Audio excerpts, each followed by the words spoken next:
5 বছর পর নিজের জন্য ঈদের শপিং করতে এসেছি। এতদিন স্বামীর ইনকাম ভালো ছিল না।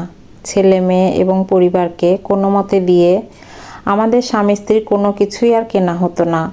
এখন দিন বদলেছে, স্বামীর ইনকাম বেড়েছে। তাই সে নিজ থেকেই আমাকে নিয়ে আসলো শপিং মলে।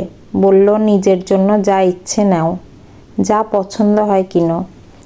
দোকানের তাকে তাকে নতুন নতুন সব জামা কাপড় সাজানো। আমার পছন্দ হলো অ্যাশ কালারের একটা শাড়ি। দাম দেখলাম 20,000। এত দাম দিয়ে একটা শাড়ি কেনার মানেই হয় না। 2-1 বার পরার পর সেই তো থাকবে আলমারিতে পড়ে। এছাড়াও আমার স্বামী যদি কিছু বলেন, সে আমাকে কিনতে বলেছে পছন্দ মতো, তাই বলে হিসাব ছাড়া তো আর কেনাকাটা করা যায় না। সেই ভয়ে আমি নিজের পছন্দ বাদ দিয়ে নিজের জন্য নিলাম সুতির 2টো 3 পিস। কেনার আগেই হিসাব করে নিয়েছি, ঈদ ছাড়াও যেন জামাটা রেগুলারও পরা যায়। আমাদের সব কেনাকাটা সেরে যখন বাসায় আসলাম তখন বিকেল। বাসায় এসে সবাইকে সব বুঝিয়ে দিয়ে আবার রান্নাবান্নার ধকলে শরীর ক্লান্ত। হঠাৎ রাতে যখন স্বামী আমার সামনে একটা শপিং ব্যাগ রাখলো, আমি কৌতূহল হয়ে জানতে চাইলাম ওখানে কি আছে। সে মিটমিট করে হেসে বলল, খুলেই দেখো। ওর এমন সন্দেহজনক আচরণ দেখে আমি তাড়াহুড়ো করে ব্যাগ খুলতে বেরিয়ে এলো আমার পছন্দের সেই শাড়িটা। আকস্মিক এমন ঘটনায় আমি হতবাক। তবুও একরাশ কৌতূহল নিয়ে জানতে চাইলাম, এ কি, এই শাড়িটা তুমি কোথায় পেলে? কিনেছি।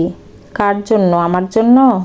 হ্যাঁ ম্যাডাম, এটা আমার তরফ থেকে আপনার ঈদ গিফট। আমি আমতা আমতা করে বললাম, কিন্তু এত দাম দিয়ে শাড়িটা আনলে কেন? না আনলেও তো হতো, আমি জামা নিয়েছি তো। তুমি যখন শাড়িটা হাতে নিয়ে নাড়াচাড়া করছিলে তখনই আমি বুঝে নিয়েছি শাড়িটা তোমার মনে ধরেছে। টাকার জন্য এতদিন তোমাকে আমি সেভাবে কিছু দিতে পারিনি।